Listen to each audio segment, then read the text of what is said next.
नमस्कार, खबरों की खबर में आपका स्वागत है। ये कोरोना काल है और कोरोना काल में देश और दुनिया की कई व्यवस्थाएं बदल गई है।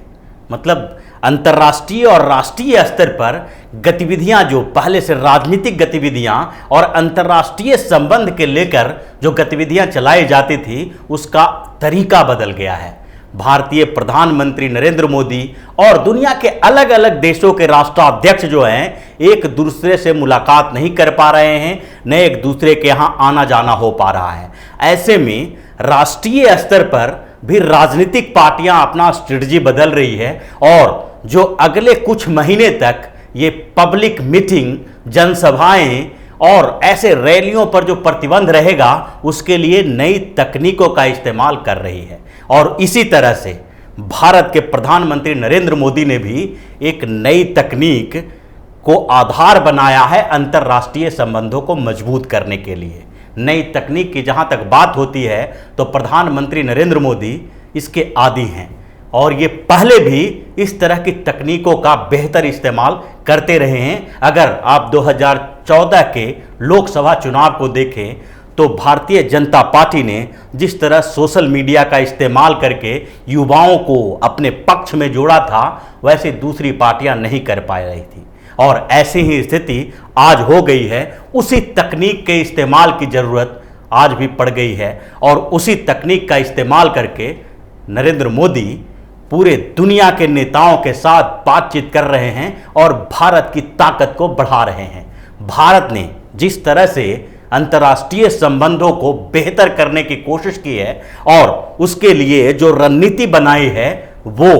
प्रधानमंत्री नरेंद्र मोदी का आइडिया है। उसी आइडिया पर काम किया जा रहा है। इस बीच जबकि विदेश दौरा नहीं हो रहा है, न विदेश मंत्री कहीं दूसरे देश में जा रहे हैं, न प्रधानमंत्री किसी दूसरे देश में जाकर वहां दौरा करके मीटिंग कर रहे हैं, न बायलैटरल रिलेशन यानी द्विपक्षीय संबंध मजबूत होने के लिए एक दूसरे से मुलाकात हो रही है। तो ऐसे दौर में अंतर्राष्ट्रीय स्तर पर भारत की स्थिति कैसे मजबूत की जाए, इसके लिए प्रधानमंत्री मोदी ने दो तरह की योजना बनाई। पहली योजना जो थी वो यहां को लेके थी कि देश में किस तरह से जो विदेशी एम्बेसी है,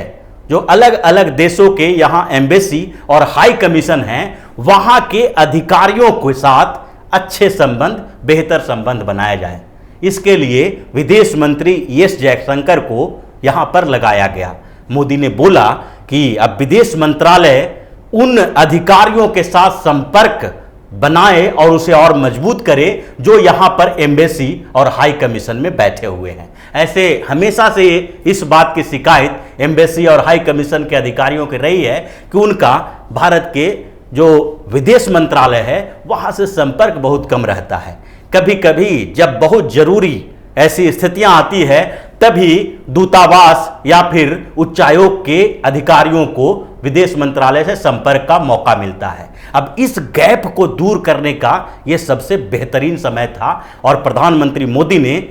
एस जयशंकर को इसी काम पे लगा दिया। विदेश मंत्री एस जयशंकर ने एमईए के अधिकारियों को बुलाया और उनकी एक टीम बनाई है। वरिष्ठ अधिकारियों को कुछ विशेष देशों के लिए नियुक्त किया गया जिसकी एम्बेसी या हाई कमीशन भारत में है और वो उन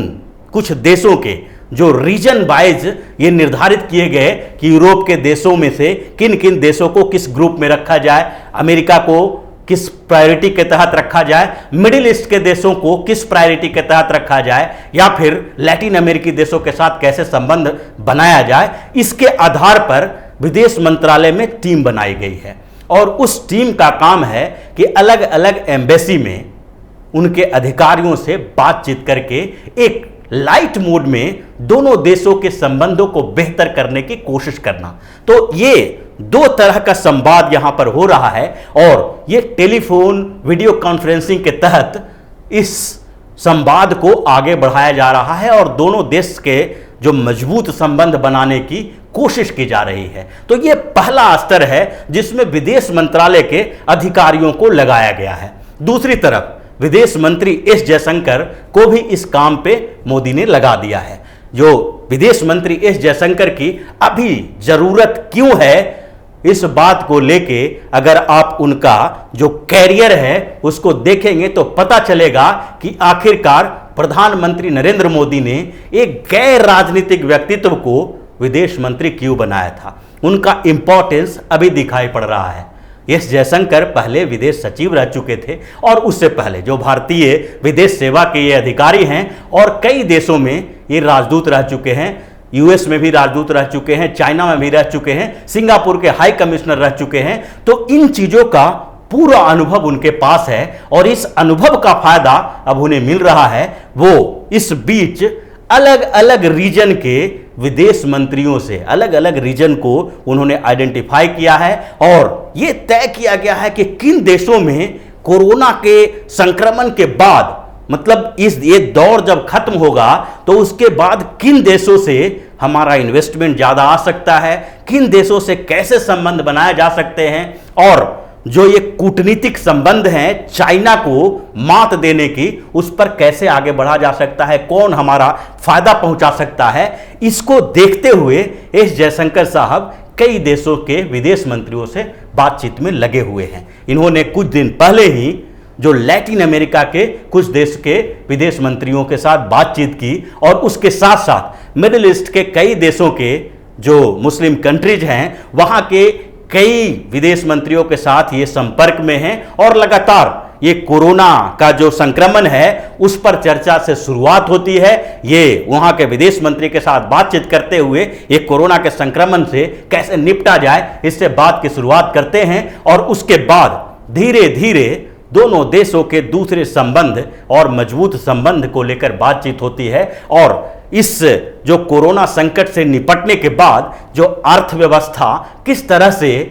अर्थव्यवस्था का सुधार होगा, किस तरह से वो पटरी पर आएगा, दोनों देश मिलके एक दूसरे को कैसे मजबूत बना सकते हैं, ऐसी बातचीत होती है और एक लगभग ब्लूप्रिंट तैयार करने की कोशिश की जा रही है कि आखिर इस संकट के बाद विदेशों में से कैसे हम इन्वेस्टमेंट ला सकते हैं और निवेश के साथ साथ दूसरे देशों की जो कंपनियां हैं जो भारत आना चाहता है उन कंपनियों के लिए कैसे हम आधार बना सकते हैं। तो ये काम एस जयशंकर और इनकी टीम को सौंपा गया है। जो ये पूरा मामला अभी जो हमने डिस्कस किया, जो ये पूरा मामला साउथ ब्लॉक से संचालित हो रहा है, तो विदेश मंत्री एस जयशंकर और इनकी टीम को ये काम सौंपा गया है और ये वर्चुअल डिप्लोमेसी के मीडियम का उपयोग करके ये लोग वीडियो कॉन्फ्रेंसिंग, फोन कॉल आदि के माध्यम से संबंध बेहतर करने की कोशिश में जुटे हुए हैं। दूसरी तरफ प्रधानमंत्री नरेंद्र मोदी, जिनके ऊपर बार बार सवाल उठाया जाता था कि ये विदेश दौरा जो करते हैं वो घूमने के लिए जाते हैं, कांग्रेस और विपक्षी पार्टियां उनके ऊपर बार बार ज़्यादा विदेश में समय बिताने के क्या आरोप लगाते रहती थी, लेकिन इस बीच वो विदेश नहीं जा रहे हैं और विदेश नहीं जाने के बावजूद उन्होंने विदेश के दूसरे लीडर जो हैं कई देशों के राष्ट्राध्यक्ष के साथ संपर्क में हैं और ये वर्चुअल डिप्लोमेसी का जो पूरा आइडिया उनका था कि किस तरह से दूसरे देश के साथ बेहतर संबंध बना सकते हैं, उसको इंप्लीमेंट करने में खुद भी एक बड़ी भूमिका निभा रहे हैं। वो कई देशों के राष्ट्राध्यक्ष के साथ संपर्क में हैं। कोरोना संक्रमण शुरू होने के बाद ही उन्होंने ट्रंप के साथ बातचीत की थी। अमेरिकी राष्ट्रपति के अलावा ऑस्ट्रेलियाई प्राइम मिनिस्टर जो स्कॉट मॉरिसन हैं उनके साथ बातचीत की थी। मिडिल ईस्ट के कुछ देशों के जो राष्ट्राध्यक्ष हैं उनके साथ बातचीत की थी और जो अलग अलग देशों के साथ उन्होंने संबंध मजबूत करने की कोशिश की। अब आगे उनकी जो रणनीति है वो द्विपक्षीय संबंध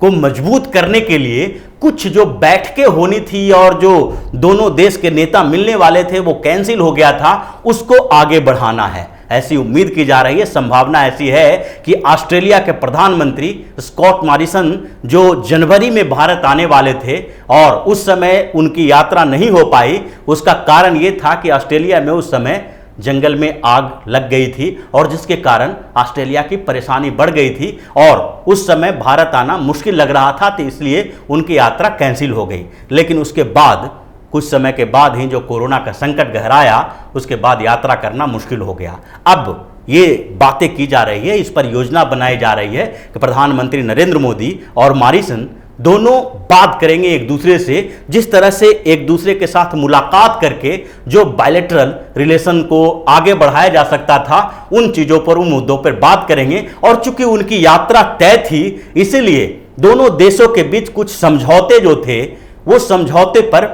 पूरा ब्लूप्रिंट तैयार हो गया था, उस पर हस्ताक्षर करना बाकी रह गया था। दोनों देश के जो अधिकारी लेवल पर दोनों देश के अधिकारियों ने एक पूरा समझौता तैयार कर लिया था कि किन किन क्षेत्रों में हमें बातचीत करनी है और क्या क्या समझौते करने हैं, द्विपक्षीय समझौते। इन चीज़ों पर जो ब्लूप्रिंट तैयार किया गया था और उन समझौता का पत्र जो था उस पर हस्ताक्षर होना बाकी था। अब ऐसी संभावना जताई जा रही है कि चूंकि अगले 4-5 महीनों तक विदेश यात्रा करना मुश्किल है, तो ऐसे में प्रधानमंत्री नरेंद्र मोदी और ऑस्ट्रेलिया के प्रधानमंत्री स्कॉट मॉरिसन दोनों वीडियो कॉन्फ्रेंसिंग के तहत बातचीत करेंगे। मॉरिसन साहब यहाँ पर बिजनेस लीडर जो इंडिया के हैं उनसे भी वीडियो कॉन्फ्रेंस या फिर जूम ऐप के माध्यम से बात कर सकते हैं, कई बिजनेस लीडर के साथ इंटरैक्ट कर सकते हैं। और ये जो भारत उनका दौरा होने वाला था, उसके रद्द होने के बावजूद भारत और ऑस्ट्रेलिया के बीच जो कुछ समझौते होने थे